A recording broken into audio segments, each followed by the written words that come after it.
ठीक है बेटा, अब देखो क्या होगा कि मैग्नीशियम में बेटा we were studying the melting points of period 3 element. Sodium का क्या होगा कि सोडियम की वैलेंसी 1 है, each sodium is bonded with 1 sodium only, तो इसका मेल्टिंग पॉइंट कम होगा। लेकिन मैग्नीशियम में each magnesium is bonded with 2 magnesium, तो इसका जो स्ट्रक्चर क्रिस्टल ज़्यादा स्ट्रॉन्गर होगा, अच्छा क्रिस्टल होगा तो मेल्टिंग पॉइंट हाई होगा। एल्युमिनियम में अगर आप देखो ना, ईच एल्युमिनियम की वैलेंसी 3 है, तो each aluminium would be bonded with 3 aluminium, तो एक के अल्टीमेट नेबर 3 होंगे, तो ये स्ट्रक्चर उससे भी ज़्यादा स्ट्रॉन्ग होगा। ठीक है, और ये जो है इसका मेल्टिंग पॉइंट स्टिल हायर होगा। और अब अगर हम आ जाएं एल्युमिनियम के बाद सिलिकॉन पे आ जाएं, तो सिलिकॉन की वैलेंसी क्या होती है, 4 होती है। Each silicon would be bonded with 4। ठीक है, एक इलेक्ट्रॉन एक सिलिकॉन 4 से बॉन्डेड है। अब ये जो स्ट्रक्चर है ना, ये क्या है, 3 डायमेंशनल है। ये this is a 3 dimensional structure, जैसा कि हमने आपको मीथेन का बताया था, याद है। तो ये बोर्ड पे नहीं आएगा, ये ऐसा होता है जैसे ये समझो कि ट्राइपॉड स्टैंड है ना, इसका 4th जो लेग है वो 3 लेग्स हैं। अब ये 3 लेग्स भी देखो किसी भी हाल में 1-2 डायमेंशन में नहीं आ रही है ना, ये 3 डायमेंशनल स्ट्रक्चर है। ठीक है, तो अब क्या होगा, सिलिकॉन में 1 is bonded with 4, 4 with 16, 16 with 64 and so on. याद है इसको क्या कहते हैं, ज्योमेट्रिक प्रोग्रेशन कहते हैं, क्या कहते हैं, 1 विद 4 जिसका कॉमन डिवाइज़र होता है ना, 1 विद 4, 4 विद 16, 16 विद 64, मैट्रिक में शायद पढ़ा होगा। चलो ठीक है, समझ में आ गए बात बेटा। 1 is bonded with 4 and 4 are bonded with again with 16 and 16 with 64। तो इस तरह क्या होगा, ये structure it would be stronger than aluminium से कम आ रही है। ठीक है, अब क्या हो गया, अब क्या है कि इसका जो मेल्टिंग पॉइंट क्या होगा, एल्युमिनियम से ज़्यादा होगा, इसलिए कि इसकी वैलेंसी ज़्यादा है। And each silicon is bonded with 4 silicon. ठीक है, अब देखो सिलिकॉन के बाद आप जैसे ही आते हैं फॉस्फोरस में। फॉस्फोरस क्या होता है, phosphorus is a non metal. ठीक है, और फॉस्फोरस के बहुत छोटे छोटे मॉलिक्यूल होते हैं। शायद आपको याद है आप लोगों ने P4 का मॉलिक्यूल एक पढ़ा था, 9th क्लास में पढ़ा था या मैट्रिक में पढ़ा था। P4 का एक छोटा सा मॉलिक्यूल बनता है, फॉस्फोरस नहीं पढ़ा था। P4 को हाँ ना, फॉस्फोरस का एक जो फॉस्फोरस है ना, उसकी वैलेंसी 3 होती है। एक फॉस्फोरस है ना, उसकी वैलेंसी 3 होती है। देखो एक फॉस्फोरस ने 3 से बॉन्ड बनाए हुए।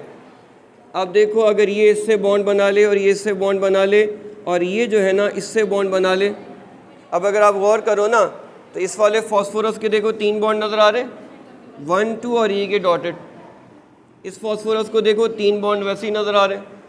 इस फॉस्फोरस को देखो 2 बॉन्ड और ये तीसरा डॉटेड। हर फॉस्फोरस के आपको 3 बॉन्ड नज़र आ रहे हैं। ये बहुत छोटा सा मॉलिक्यूल बनता है।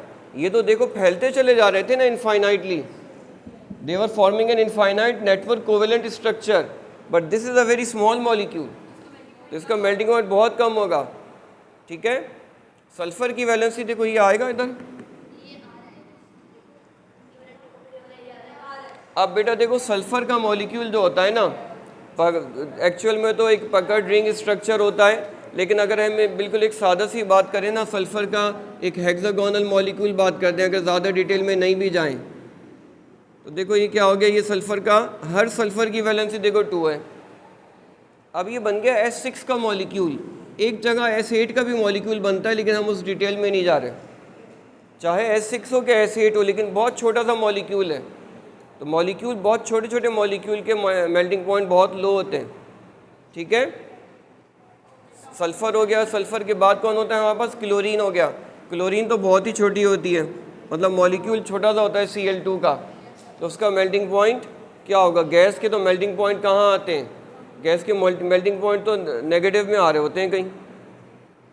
और क्लोरीन के बाद क्या है, आर्गॉन, उस बेचारी उस गरीब का तो मेल्टिंग पॉइंट कहीं नेगेटिव में ही होगा। ठीक है, क्लियर है बेटा। तो एक क्वेश्चन लिखो, why the boiling points of period 3 elements increase, why do the boiling points of period 3 elements increase up to the middle of the period, increase up to the middle of the period and decrease from then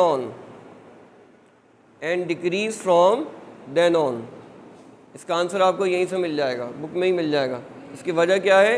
this is because of increase in the valency from sodium to silicon, from sodium to silicon valency increases gradually from 1 to 4. As a result, the ultimate neighbors of each atom in the crystal increases gradually.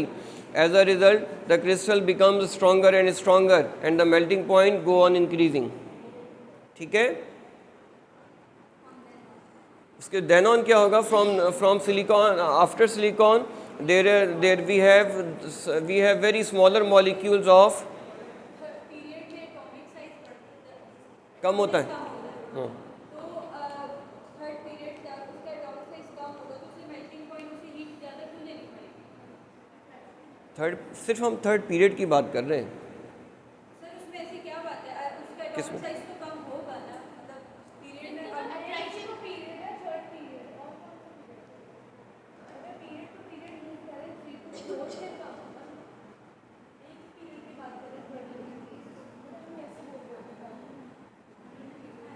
वो कह रही है कि सो कह रहे हैं एक ही period में लेफ़्ट से राइट अब जब जाओगी तो सोडियम की वैलेंसी 1 थी, उसके बाद इसकी वैलेंसी 2 हो गई, इसका क्रिस्टल स्ट्रॉन्गर है तो मेल्टिंग पॉइंट बढ़ गया।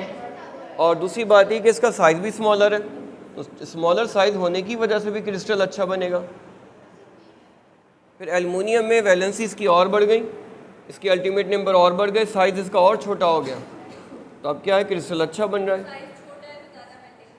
बिल्कुल, साइज़ छोटा है तो क्रिस्टल की पैकिंग बहुत अच्छी होती है। जैसे जैसे साइज़ छोटा होता जाता है क्रिस्टल की पैकिंग स्ट्रॉन्गर होती जाती है। देखो ना, बॉन्ड एनर्जी भी तो कम होगी ना, जो बॉन्ड एनर्जी वो भी बॉन्ड लेंथ कम होगी, बॉन्ड लेंथ कम होने से भी तो बॉन्ड स्ट्रॉन्गर हो रहा होता है। छोटे एटम के बॉन्ड लेंथ कम होती है और बॉन्ड एनर्जी ज़्यादा होती है। अब इसका साइज़ और छोटा होगा, उसकी वैलेंसी भी ज़्यादा है। इसका साइज़ और छोटा होगा लेकिन ये गरीब का मॉलिक्यूल बहुत छोटा है, और इसका साइज़ और छोटा है लेकिन इस गरीब का भी मॉलिक्यूल छोटा है। ये भी गरीब बहुत बेचारी है तो गैस में आ गई। सही है ना? सही है, ठीक है बेटा, चलें आगे। अच्छा बेटा देखिए, इसी तरह जो है ना मेल्टिंग पॉइंट का ट्रेंड हमने डिस्कस कर लिया, बॉइलिंग पॉइंट का ट्रेंड इसका आप लोग खुद पढ़ लीजिएगा, इसमें कोई ऐसी ख़ास बात नहीं है। अब इसके बाद बेटा देखो हमारे पास जो नेक्स्ट प्रॉपर्टी आ जाती है वो आ जाती है ये ट्रेंड दिए हुए, इसके बाद जो 2 रीजंस दिए हुए ना, ये आप लोगों ने ज़रूर पढ़ने। आपकी बुक में जो आंसर लिखवा है जी, ये तो हमने देख लिया था ना। अच्छा बेटा, क्विक क्विज आ गया है। वाई आर कैटाइंस के बाद give the trend of ionisation energy, ये भी कर लीजिएगा। Explain the trend of melting and boiling point, ये भी आप लोगों ने करना है। उसके बाद बेटा आ रहे हैं chemical reactions of period 3 elements. अब बेटा देखो, पीरियड 3 एलिमेंट्स की केमिकल रिएक्शंस कर रहे हैं। ये बुक आप देखो, अब आपके पास बुक होगी ना तो हम जल्दी जल्दी आगे बढ़ेंगे। पहला रिएक्शन है सोडियम का वाटर के साथ। देखो, मेटल जितना बड़ा होगा उतना रिएक्टिव होगा, तो पीरियड 3 के अंदर सबसे बड़ा सोडियम ही है। पीरियड 3 के अंदर सोडियम से बड़ा कोई भी नहीं है। So because of the largest size it is most reactive, और सोडियम जो है ना वो एक्सप्लोसिवली रिएक्ट करता है वाटर के साथ। क्या बनता है? हाइड्रोजन बनती है और सोडियम हाइड्रोक्साइड बनता है। और ये reaction, this reaction is highly exothermic and the heat released Burns hydrogen explosively. जो हीट रिलीज़ होती है ना, तो जो हाइड्रोजन बन रही है वो उसी हाइड्रोजन को जला देती है और एक्सप्लोजन के साथ जलाती है, बर्न करती है। ठीक है, तो इसके लिए ये रिएक्शन के लिए क्या है कि never try this at home. ठीक है, आगे लिख लीजिएगा। अब इसके बाद देखो, अब जैसे ही आप सोडियम से मैग्नीशियम की तरफ आओगे, मैग्नीशियम इज़ स्मॉलर, मैग्नीशियम क्या है? स्मॉलर है, तो वो इतना रिएक्टिव नहीं होगा। दूसरी बात ये है कि मैग्नीशियम के दोनों इलेक्ट्रॉन पेयर्ड भी हैं। मैग्नीशियम के दोनों इलेक्ट्रॉन 2s2 आ रही होगी ना इसकी, 3s2 होगी ना इसकी वैलेंस शेल इलेक्ट्रॉनिक कॉन्फ़िगरेशन, तो वो क्या होंगे, पेयर्ड भी होंगे वो। तो वो मैग्नीशियम इतना जो है ना वो खौफनाक नहीं है, इतना विगोरसली रिएक्ट नहीं करता। अब देखो बेटा, अब आपको देखो magnesium reacts with water and we get magnesium hydroxide and hydrogen, ठीक है। और देखो यहाँ पे क्या हो रहा है कि ये रिएक्शन हो रहा है और ये रिएक्शन के अंदर जो है वो इसके बाद अगर तो आप मैग्नीशियम को, ये बहुत स्लाइटली रिएक्ट करता है कोल्ड वाटर के साथ, लेकिन अगर आप स्टीम को दे दें, अगर स्टीम के साथ इसको रिएक्ट कराएं तो ये क्या हो जाएगा, स्टीम के साथ बर्न कर जाता है और मैग्नीशियम ऑक्साइड बना लेता है, ठीक है। तो स्टीम के अंदर अगर आप गौर करें ना, तो स्टीम के अंदर जो मैग्नीशियम हाइड्रोक्साइड बना हुआ होता है उसके मज़ीद बॉन्ड टूट जाते हैं और सिर्फ मैग्नीशियम ऑक्साइड ही बन जाता है, ठीक है। तो स्टीम के साथ मोड ऑफ रिएक्शन क्या हो जाता है, चेंज हो जाता है, और कोल्ड वाटर के साथ मोड ऑफ रिएक्शन चेंज है, ठीक है। ऐसे भी हम रिएक्शन देखेंगे कि जो आगे चल के कोल्ड वाटर के साथ कुछ और रिएक्शन है और जो है ना वार्म वाटर के साथ जो है ना कुछ और रिएक्शन है। अब इसके बाद देखो एल्युमिनियम की तरफ अगर आए ना, तो एल्युमिनियम तो बहुत ही सेफ़ मेटल है, इसीलिए तो जगह जगह यूज़ हो रहा है। एल्युमिनियम स्मॉलर इन साइज़ है, मेटल तो है लेकिन स्मॉलर इन साइज़ होने की वजह से इतना विगोरसली रिएक्ट नहीं करता, बहुत सेफ़ मेटल है। अब ये क्या है कि ये वाटर के साथ रिएक्ट नहीं करेगा, अगर ये वाटर के साथ रिएक्ट करता तो इसको हम इस तरह विंडोज़ में यूज़ नहीं कर पाते, पता चला कि गीला कपड़ा ही लगा और पता चला वो मेटल ख़राब हो गया, ऐसा नहीं है ना। आयरन की तरह नहीं है ये, तो बग़ैर पेंट के भी बड़े मज़े से पड़ा रहता है, इसको कुछ भी नहीं होता एल्युमिनियम को। आयरन के डोर्स आपने विदाउट पेंटिंग नहीं देखे होंगे, लेकिन एल्युमिनियम विदाउट पेंटिंग कई जगह देखा होगा, ठीक है। तो एल्युमिनियम नहीं रिएक्ट करता, वाटर के साथ रिएक्ट नहीं करता, ये रिएक्ट करेगा स्टीम के साथ, और स्टीम के साथ ये क्या करेगा, एल्युमिनियम ऑक्साइड बनाएगा और हाइड्रोजन गैस जो है वो रिलीज़ होगी, ठीक है बेटा। अब इसके बाद देखो क्लोरीन जो है ना, क्लोरीन वाटर के साथ रिएक्ट करती है और HCl और HOCl बनाती है। ये रिएक्शन से कुछ याद आ रहा है? ये रिएक्शन हमने देखा था हेलोजिनेशन ऑफ अल्कीन के अंदर। जो क्लोरीन है, क्लोरीन जो है ना वो मैं आपको थोड़ा सा याद करा दूं कि क्लोरीन जब वाटर के अंदर जाती है तो वो कहती है वाह क्या ज़बरदस्त समा है यहाँ पे, तो इतना ज़बरदस्त वाटर पोलर है, मैं कहाँ ज़िंदगी गुजार रही थी इस क्लोरीन के साथ, रूखी फीकी सूखी बेकार सी बेरौनक सी। यहाँ आती है तो क्लोरीन कहती है वाह। अब क्लोरीन जब वाटर में आती है तो ख़ुद भी पोलराइज हो जाती है, ठीक है, ये पार्शली पॉजिटिव ये पार्शली नेगेटिव। क्लोरीन जब ऐसा माहौल देखती है पोलराइज हो जाती है, फिर क्या होता है कि इसका नेगेटिव इसका पॉजिटिव, इसका नेगेटिव और इसका पॉजिटिव, क्या बनेगा, HCl बनेगा और HOCl हाइपोक्लोरस एसिड, ठीक है।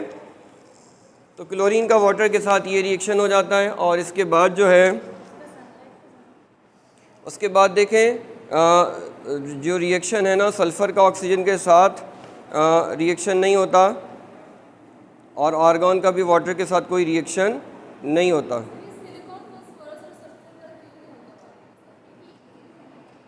बहुत ज़्यादा नॉन पोलर से हैं ये, इससे पहले वाले जो थे फिर भी मेटल थे, मेटल बहुत रिएक्टिव होते हैं, और ये तो कोवेलेंट बॉन्ड्स है और नॉन पोलर मॉलिक्यूल है। नॉन पोलर मॉलिक्यूल से वाटर ने टकरा के क्या करना है, वो वाटर इतना पोलर है, बिल्कुल रूखे फीके से मॉलिक्यूल हैं, आ जाता है उनसे मुलाकात करने मायूस होकर वापस आ जाता है, सही है ना। इसके बाद देखें रिएक्शन विद ऑक्सीजन। देखो अगर हम रिएक्शन विद ऑक्सीजन की बात करें तो सोडियम जो है ना पूरे पीरियड के अंदर स्ट्रॉन्गेस्ट मेटल है, तो वो सोडियम ऑक्सीजन के साथ रिएक्ट करके क्या बनाएगा, सोडियम ऑक्साइड बनाएगा। लेकिन सोडियम को अगर ऑक्सीजन जो है ना वो ज़्यादा मिल जाती है तो सोडियम पर ऑक्साइड बना लेता है, ठीक है। Sodium burns in oxygen with yellow flame to produce a white solid mixture of sodium oxide and sodium peroxide. बेटा बात सुनना, ये देखो जहन में रखना कि बर्निंग जो है ना, बर्निंग एक पैनिक सिचुएशन होती है, सही है। बर्निंग जो है ना ये एक बड़ी पैनिक सी सिचुएशन होती है। बर्निंग के अंदर हर एक को बस चूँकि आग लगी होती है ना, हर एक को भागने की होती है, सही है। भागते वक्त वो ये सोच रहे होते हैं कि यार चलो जो भी हाथ आए वो लेके जाओ।